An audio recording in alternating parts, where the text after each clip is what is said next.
welcome back to the channel. If you are new here, welcome. My name is Kate. We do mom life together here on this channel. So if you're interested in parenting, systems and routines, taking care of your home, living out the purpose that God has for your life, I would love for you to subscribe to the channel and join us here.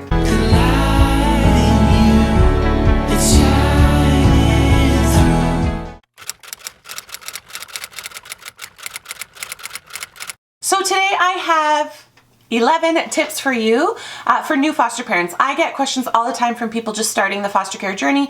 You know, what's the advice you can give to me? Anything that I should know going into this? So I compiled a list of 11 top tips to hopefully help you guys out. Oh, my number one tip is pray. I don't know how people do it without God, without faith. You need to pray. This is spiritual warfare going on. Satan does not like that we're stepping in to care for these children. So he's going to be attacking your family, your biological kids, your friendships, your support system. So my number one tip is just to pray and ask for God's support in this. It is so important. My number two tip for you is to implement a support system. Guys, this is vital, and it doesn't matter how close you are to your best friend or your mom. Yes, they'll be able to support you in some ways, but you really need to find a support system of other foster parents who get it, who have got a little more experience than you, who've gone through this. We have a support group on Facebook that you can join. I'll leave the link for that down below. But try to find people in your agency or friendships in your church, that sort of thing, that have gone through this before or currently doing this, because you need people who understand it. Foster parenting is an isolating thing. It's a whole different world. People have a lot of fear in foster parenting. So if you don't have a strong support system in place, you're going to be getting, you know, outside advice and negativities and just not advice that is going to be helpful to you and to encourage you on your journey. So I highly recommend that you find a support system. You know, you can even ask your agency if they offer a support group. Mine used to, they no longer do, but you can ask your agency, do you offer support group, or do you know anybody that could be a sounding board for me that you could connect me with that could kind of help me along? I know a lot of more seasoned foster parents who would be happy to connect with a newer foster parent to kind of help them and guide them along in their journey. My number three tip is know that things change all the time. The only thing certain about foster care is that everything is uncertain. Things could change from day to day. What you expect as a foster parent to traumatize children, to what the bio family expects to us having their kids in care, to what the social workers expect, to what the law says, to how the judges actually interpret that law. It is all very different. So you could think a case is going one way and, you know, a law or a new family member could come forth, or, you know, things can just go and change and completely blindside you. So you just need to be prepared that things change daily. Just expect the unexpected and just be ready for that roller coaster. They call it a roller coaster for a reason. There's ups, there's downs, there's highs, there's lows, there's sudden drops, there's things that come out of nowhere. So just expect the unexpected. My next tip I have for you, and this kind of goes hand in hand with the last tip, don't get too attached to expectations. So not only in how the case is going to go, don't have any expectations about the kid's behavior. Trauma parenting is totally different than regular parenting, and trauma is a very serious and real thing that affects kids very differently. So you may think a 6-year-old is going to come to you behaving like a typical 6-year-old, but they may be actually behaving like a 2 or 3-year-old. I'm going to link another video here that's really valuable if you haven't seen it yet, talking a little bit more about this, but you really have to lower and lose your expectations of behaviors, of how visitations are going to go, of how the case is going to go, of how they're going to treat you as a foster parent, because if you have expectations, you know, not even necessarily high expectations, but any expectations you have will most likely not be met. So just lose the expectations. The next tip I have for you is know that real life is totally different than training. When you go to your foster parent training, they definitely try to equip you, but because you're new and you're not in this world, I think you retain the information a little bit differently because you haven't had the practical application.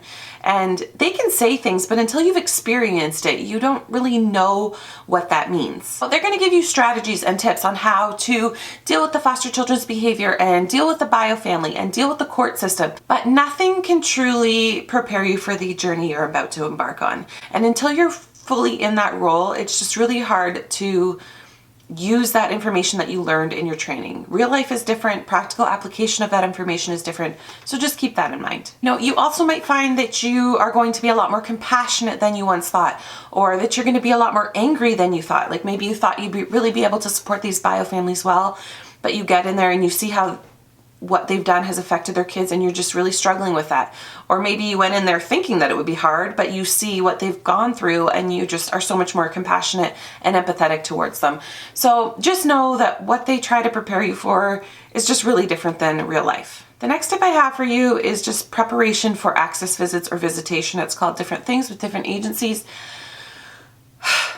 I touched on this a little bit already, but visitation is a huge priority, even when things happen that aren't necessarily in the best interest of the child. And for you as the protective foster parent, that is really hard to deal with. And, sadly, I've heard from other people, I've experienced things that happen at visitation or, lack of visitation that social workers continue to allow in order to gain proof for the court process, to prove that these parents might not necessarily be fit to parent that child. Things that you don't think should be allowed, like when you're trying to protect that child, often do get allowed. Biofamily is the biggest priority, and as it should be, but there's still some times where the kids are not being protected and it's just really hard to deal with. When you bring a child, they're excited to see their mom and their mom doesn't show up. So the next visit, the same thing happens. Like, to me, some sort of system should be in place. The mom should be there first before you even bring the child or tell the child about a visit.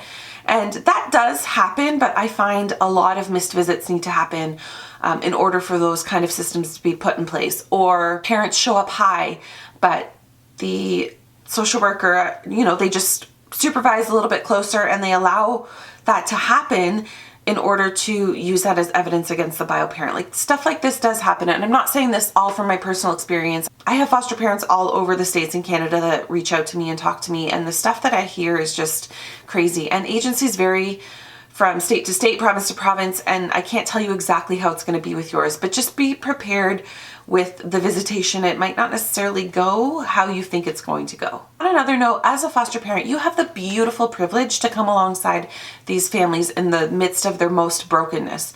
And you can really use visitation as an opportunity to foster and build that relationship between you as the foster parent and them as the bio parent. Let them know what their kid did this week, or how they're really improving in school, or that they just little things, that they're sleeping through the night, or they took their first steps, whatever it may be.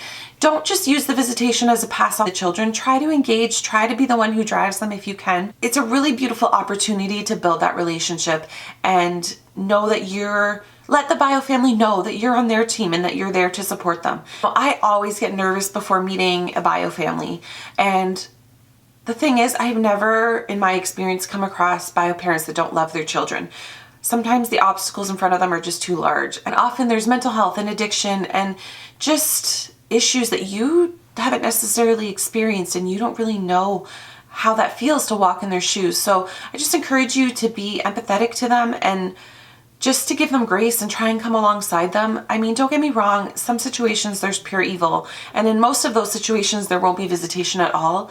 And sometimes I do agree, like, there's just a point of no return in order for that child to at least have a shot at a normal future. For the most part, you need to work as a team to encourage the bio family to help them so that they can get their kids back and a reunification can happen. First and foremost, your job is to protect that child. So if you are seeing things that the social worker didn't necessarily see, or the child is telling you things before or after a visit, you need to let that social worker know. You need to be the advocate for that child, because often as foster parents, what we say doesn't hold a lot of weight.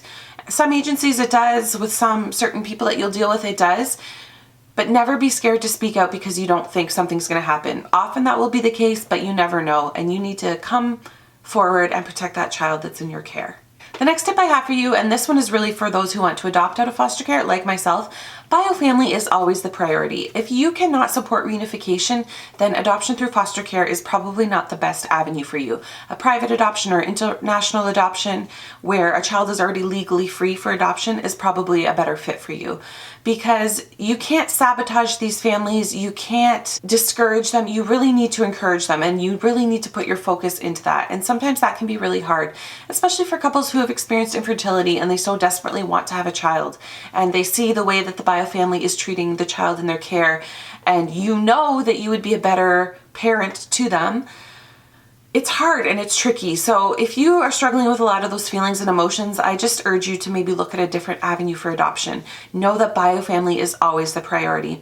And what you have to do as a foster parent, you have to jump through hoops in order to be approved as a foster parent. But what biofamilies have to do to get their children back is really bare minimum. It's safe enough. And that's honestly can be really hard to handle, knowing that your child is going back to a situation that is safe enough. Are they going to have a good life? Not necessarily, but it's safe enough. The way that most laws in most states and provinces are just very heavy on keeping children in families. And I 100% agree with this when safe to do so. But unfortunately, my standard as a foster parent and the law's standard are completely different things.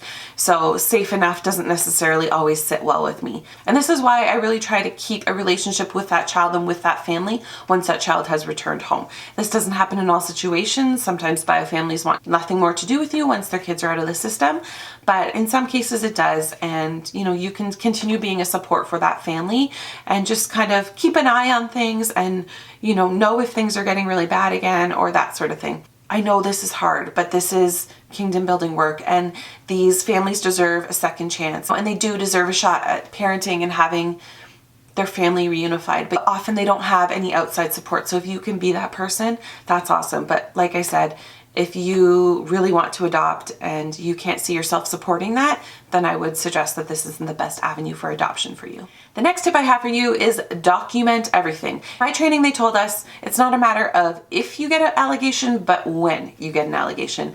And it was our second foster placement and we got an allegation against us, or not necessarily an allegation, but an investigation against us for a normal toddler bruise. So your toddler bumps their knee, bangs their knee, bumps their head on the coffee table. You need to document every single thing to protect yourself as a foster parent. Whatever rules that your agency has, maybe there's some rules between foster fathers and foster daughters, like things like don't let your foster daughter sit on your lap. When kids have experienced trauma, honestly, sometimes they'll do anything and say anything to get back home. And biofamilies will do the same thing. They can bring allegations of abuse against you, or they can say, my kid told me this, even if their kid didn't tell them that. And the children can do it too, and especially the more trauma that they have experienced, kids that have been through physical and sexual abuse, kids that are missing their family. And it doesn't matter what has happened to these kids, most often they always want to be back with their family, especially in the beginning. So you just need to put protective measures in place, document everything. If something is even said that you feel a little off or weird about, just document it. But of course, any sort of outward bruise or bump, anything like that, if something happens at school, everything needs to be documented. Document behaviors before and after visits. Document any single doctor's appointment, sickness, any sort of medication you have given them. I have a foster care binder. It's been recently updated. I haven't done a new video on it yet, but it has been recently updated, so I will leave the link for that down below. It's in my content library on my blog. So you just have to put in your email and you'll get sent a password, and there's a few different things in there, but the foster care binder is my most popular and it has places where you can document things like that, so it will really help you. The next tip, or I guess this is more advice, is the goodbyes will and should break your heart. When you become a foster parent, you will hear all of the time, multiple times a day probably, when people find out that you're a foster parent, oh, I couldn't do what you do, that would be too hard, I'd get too attached, I couldn't send them back. You will hear this all of the time. So I guess side tip is just get used to that, because people say that to you, or people say that to me. People will say that all of the time.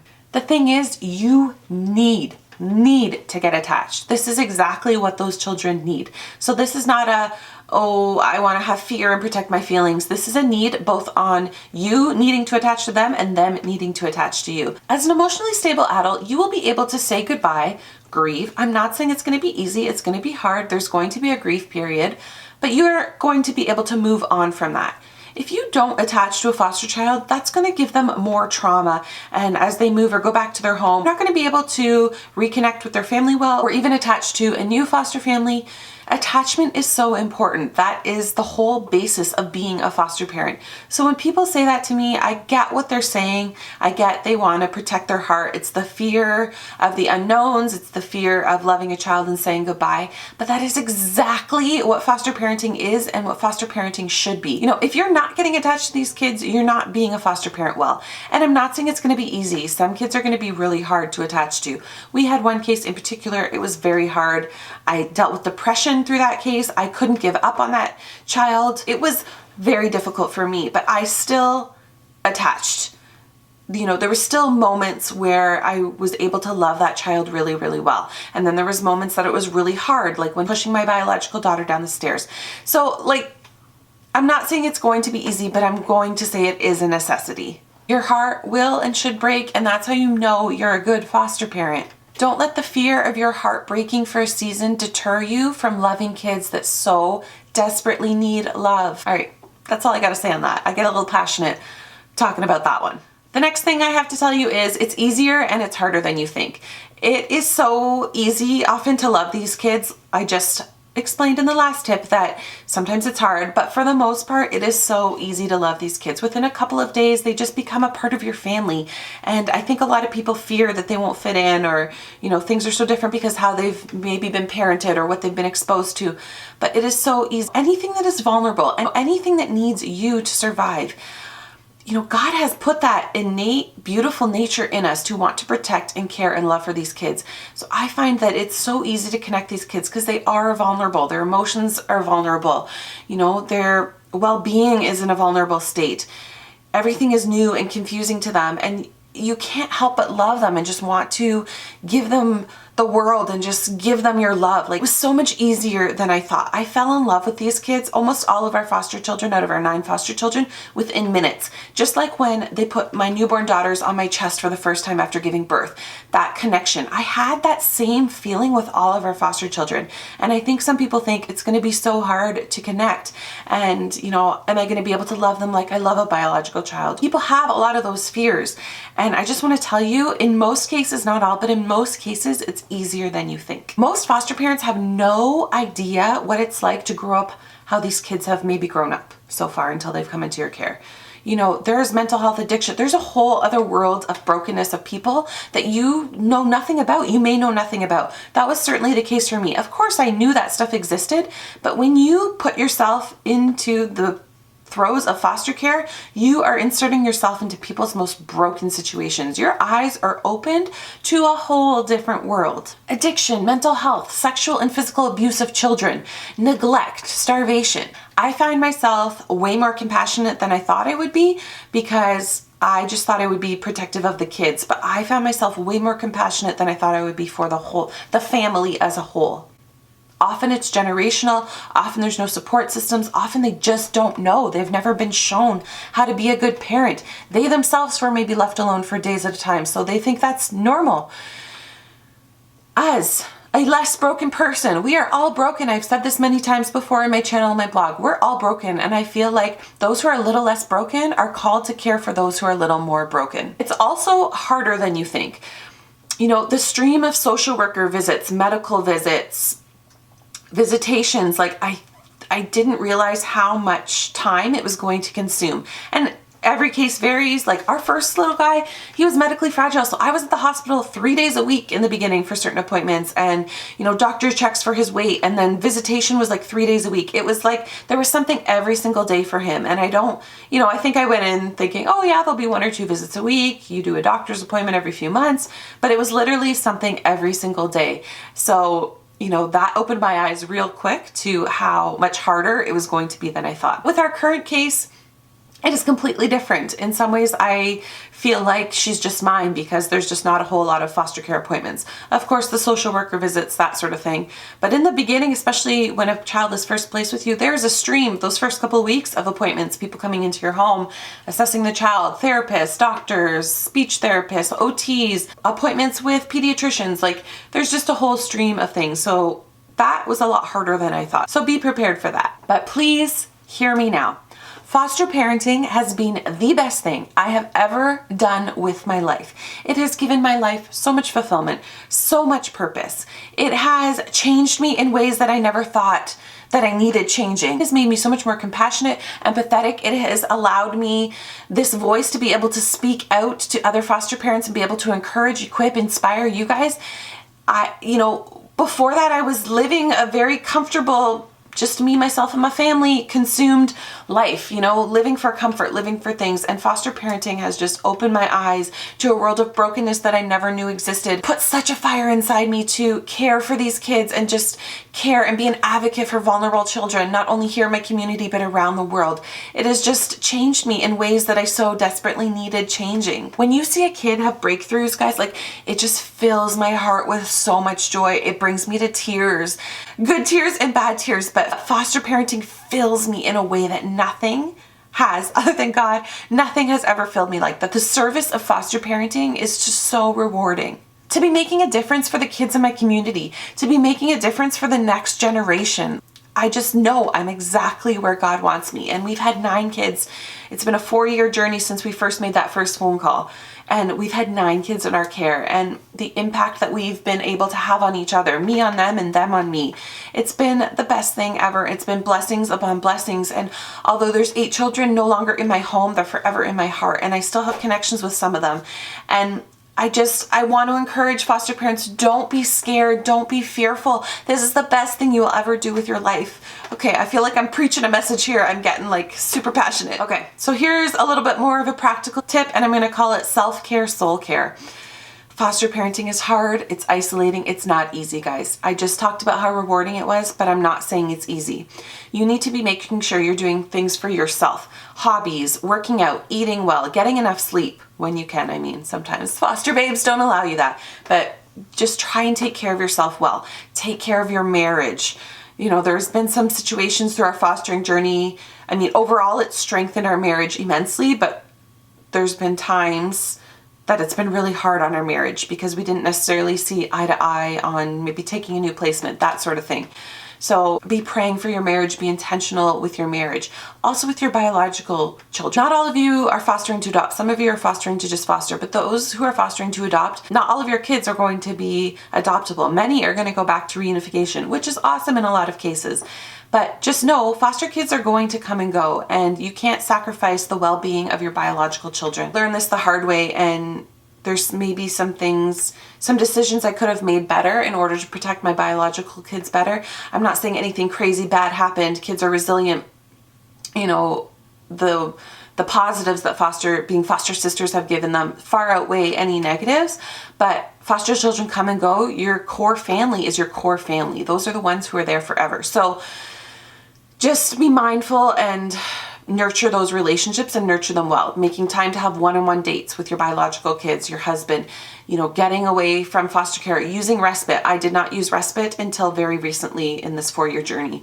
I didn't want to inflict more trauma on the children, but in doing that, I maybe inflicted a little bit more stress and trauma on myself. So just self-care and soul care. Pray if you're a Christian. I know a lot of you are that watch me here. Pray daily for your family, for your foster children, for your foster children's parents. Pray daily. You need God in this so much. You also need to not feel guilty when a placement is just not working out. I'm not saying give up easy. I'm saying try and fight and try to make it work as best as you can.